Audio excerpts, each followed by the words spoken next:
Hello everyone, it's Natalie here again. This is my second video blog on why is the pill bad for you.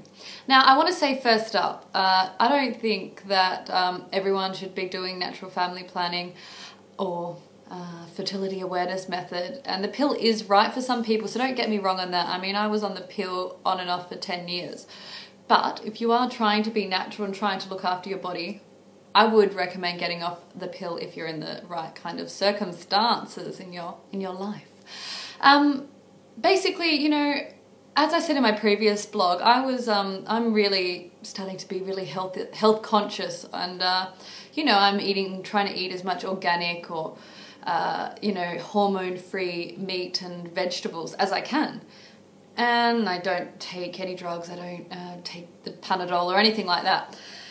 Basically, I was thinking, why am I taking the pill then? You know, I won't put chicken that's been filled with hormones into my body, yet I'll put them directly, synthetic hormones, into my body. So I decided that I wouldn't, you know, keep doing that anymore. So basically, okay, number one, you're putting artificial hormones into your body. That's not good, and that's going to have consequences. And for me, I didn't have really severe consequences, but I felt I had a bit of weight gain, probably maybe 2 to 3 kilos, which I just couldn't budge. Also, which I noticed, and I've always had a little bit of cellulite, but I noticed that once going on the pill, my cellulite was greatening. Is that a word? I don't know. And my friend Christian suggested to me that it might be the pill. And, you know, he told me why, and I did some research into it. And basically, because we're putting excess estrogen into our body, it is, so women get cellulite because of the excess estrogen. Now, everyone has fat, but this estrogen breaks down our connective tissue, and that's when the fat pops through. So if you're having a lot of estrogen in your body, that's gonna make more cellulite. And you know, if you look at countries like, and it's obviously what they eat as well, but like Japan, who doesn't take the pill really at all, they have a lot less rate of cellulite. So I thought that was really interesting, and you know, since getting off the pill, I definitely still have cellulite, but I think it's really diminished. You know, I've read case studies of people getting blood clots, you know, how you read that in the little pamphlet and you think, oh, that's never going to happen, but it does happen. Also, talking about, I forget the name of it, but the shot you can have, that decreases your bone density. Now, how scary is that? Your bone density, I read a story about a girl who broke her arm and couldn't figure out why it wouldn't heal, and it was because of the shot she'd had. Contraception.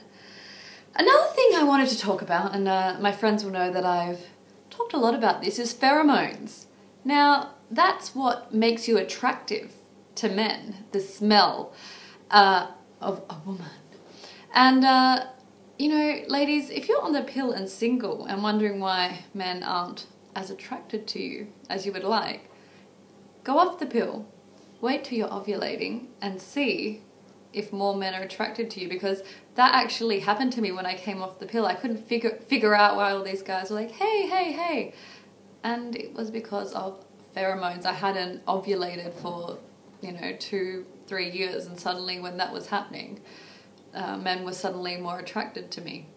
On that note, don't go having one-night stands and not using protection. Make sure you're using condoms, because if you're not using the pill, you're gonna end up pregnant. And that's why they say a lot of one-night stands end up in pregnancy. It's not just a coincidence. It's all about men and women are more attracted to each other at that time, because when you're ovulating, your biological need to be with someone is greater. Pretty crazy stuff. What I want to end on is, you know, they're possibly cancerous. You know, studies, they do say that, you know, there's conflicting studies, but okay, if you look at breast cancer, for example, a lot of breast cancer is hormone related. Not all, but, you know, a lot of it. And let's, you know, put 2 and 2 together. We're putting hormones into our body, which increases the hormones. Too many hormones of a certain kind leads to cancer.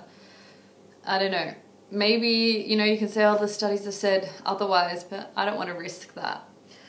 And last but not least, I just want to say, why is it our responsibility to be taking the pill?